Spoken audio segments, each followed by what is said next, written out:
नमस्कार, अड्डा पर आपका स्वागत है। मैं हूं विनोद कुमार शुक्ला। कल फर्रुखाबाद की एक रैली को लेकर के एक वीडियो सर्कुलेट हो रहा था। उस वीडियो में समाजवादी पार्टी की नेता मारिया असलम खान ने वोट जिहाद की बात की और वहाँ पर उनके चचा रिश्तेदार कह लीजिए, पूर्व विदेश मंत्री, minority affairs ministry, supreme court में वकील सलमान खुर्शीद भी मौजूद थे। ये चुनाव की दृष्टि से गलत है। इलेक्शन कमीशन ने संज्ञान लिया है, एफआईआर हो गए हैं, सामान्य प्रक्रिया का ये हिस्सा है। लेकिन मैं दूसरी बात कहना चाह रहा हूँ। पिछले 2 फेज के चुनाव के बाद ये कहा जा रहा है कि वोट कम पड़े हैं और प्राइम मिनिस्टर को के स्टेटमेंट के लेकर के, जो घुसपैठियों को लेकर के उन्होंने बोला, ज़्यादा बच्चों को लेकर के बोला, तो ये कहा जा रहा है कि प्राइम मिनिस्टर डेस्परेट हो गए हैं। क्या ऐसा है या डेस्परेट बाकी लोग हो गए हैं? समझते हैं आज इसको। जब मारिया असलम खान ये कहती हैं कि आपके पास मौका नहीं है, ये जो जिहाद है, वोट जिहाद कीजिए, और अगर आप नहीं कीजिएगा तो आपके बच्चों का भविष्य खतरे में है, और धीरे धीरे जो है वो मामला आपके हाथ से निकल जाएगा। और उसमें संघ को बीच में लिया जाता है कि संघ जो है वो आपके भविष्य को, आप लोगों को, संघी सरकार जो कोशिश कर रही है उसको तुम कामयाब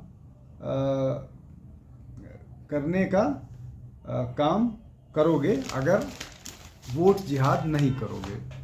ये बात उन्होंने कही। अब इस तरह की लगातार बातें हो रही हैं कि बीजेपी का वोटर कम आया है, आराम पसंद है बीजेपी का वोटर, और बीजेपी चुनाव हार रही है। अब अगर बीजेपी चुनाव हार रही है तो इस तरह के डेस्परेट अटेम्प्ट की क्या ज़रूरत है? उनको बोलना चाहिए, उनको बचना चाहिए इन सब चीज़ों से। जब विपक्ष का मतदाता मजबूती के साथ वोट कर रहा है तो इस तरह की ज़रूरत क्यों पड़ गई? इस तरह की ज़रूरत इसलिए पड़ गई कि शायद ये पहली बार ऐसा चुनाव होने जा रहा है कि जिन मतदाताओं को मारिया असलम खान एड्रेस कर रही थी, वो मतदाता भी बहुत हतोत्साहित है और वोट नहीं कर रहा है, ये जानते हुए कि ये चुनाव लड़ने वाला ही नहीं बचा हुआ है। बीजेपी पहले से ही ये चुनाव एक तरफा कर चुकी है और वो जीत रही है। अब इसमें और भी बहुत सारी बातें हैं। जो भी इस तरह की राजनीति करते हैं, चाहे समाजवादी पार्टी जो सेक्युलर पॉलिटिक्स तथा कथित या मुस्लिम अपीजमेंट पॉलिटिक्स करते हैं, चाहे समाजवादी पार्टी करें, चाहे तृणमूल कांग्रेस करे या आरजेडी करे, वहाँ पर एक वोट में शिफ्ट या बंटवारा जो जैसी स्थिति नज़र आ रही है। अब जैसे पश्चिम बंगाल की अगर बात करें तो पश्चिम बंगाल में जो मुस्लिम मतदाता है वो तृणमूल कांग्रेस से इस बार नाराज़ है और वो कांग्रेस के साथ वापस जाना चाह रहा है।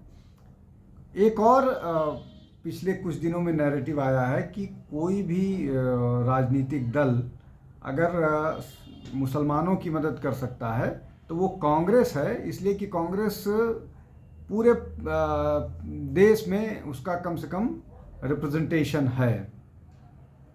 वैसा ही कमोवेश स्थिति उत्तर प्रदेश में है, लेकिन उत्तर प्रदेश में समाजवादी पार्टी के साथ अलायंस है, इसलिए चीज़ें थोड़ी सी उनके लिए बेहतर दिखती हैं। लेकिन बहुजन समाज पार्टी अलग है, तो वहाँ भी बहुत सारे वोटों का बंटवारा हो रहा है। वो एक बड़ा, बहुत सारी सीटों पर जहाँ पर मुस्लिम मतदाता समाजवादी पार्टी या कांग्रेस के अलायंस के हैं, लेकिन मतदाता बहुजन समाज पार्टी के मुस्लिम कैंडिडेट हैं, तो बंटवारा हो रहा है। अब एक आपको और उदाहरण देता हूँ। बहरामपुर जो है, जहाँ से अधीर रंजन चौधरी चुनाव लड़ रहे हैं और 1999 से लगातार वहाँ से चुनाव जीत रहे हैं। लेकिन वहाँ पर इस बार एक गुजराती को चुनाव मैदान में उतारा गया है। और पिछला जो विधानसभा चुनाव था, तृणमूल कांग्रेस ने पूरा गुजराती वर्सेस लोकल बंगाली पर लड़ा था।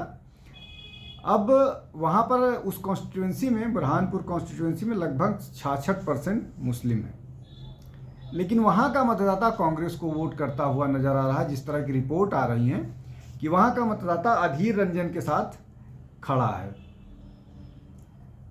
पिछला चुनाव वो बहुत कम मतों से जीते थे, 81-82 हज़ार, लेकिन वो उस चुनाव वहाँ पर 3.5 लाख और 2 लाख 2.5 लाख के मतों से चुनाव जीतते रहे हैं। और 1999 से लगातार अब वो चुनाव हारे नहीं हैं और वो तृणमूल के खिलाफ आक्रामक रहे हैं। तो यहाँ पर भी वोट का बंटवारा हो रहा है। ऐसा नहीं है कि यूसुफ पठान को कुछ वोट नहीं मिलेंगे, यूसुफ पठान को वोट मिलेंगे, लेकिन यूसुफ पठान चूँकि उनको बंगला नहीं आती है तो वो कम्युनिकेट नहीं कर पा रहे हैं, लोगों से अपनी बात नहीं कर पा रहे हैं। ये एक बड़ा मुश्किल है।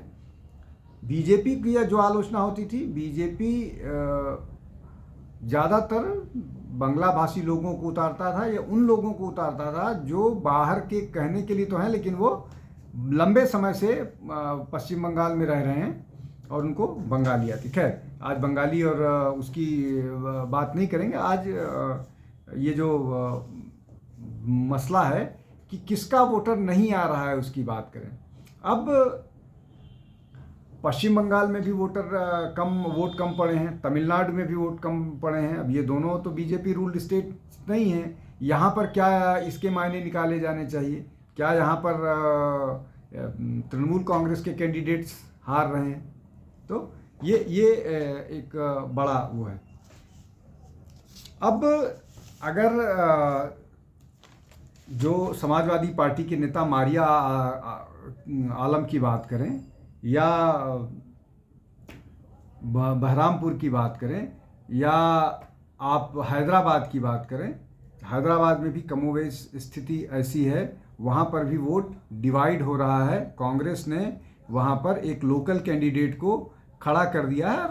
वहाँ तो 60% के आसपास मुस्लिम मतदाता हैं और कांग्रेस का जो कैंडिडेट है वो मजबूत कैंडिडेट है वहाँ पर।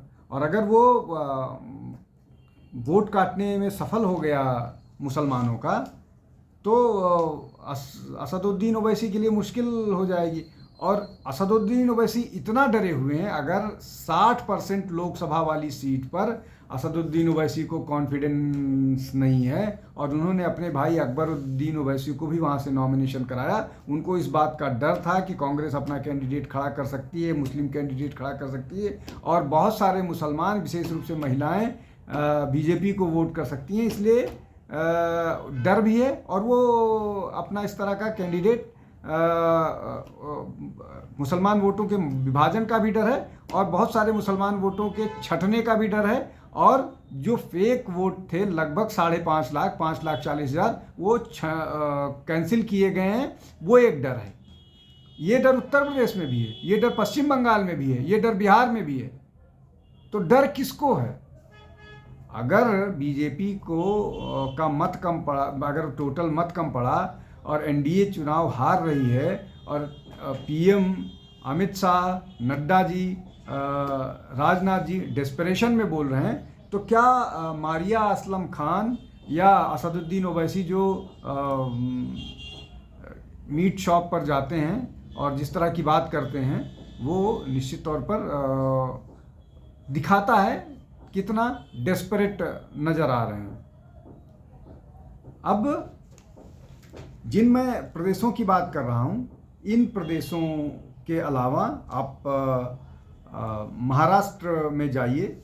महाराष्ट्र में एक कैंडिडेट, एक मुस्लिम नेता ने प्रचार करने से मना कर दिया। किसी मुस्लिम कैंडिडेट को फील्ड नहीं किया गया महाराष्ट्र में।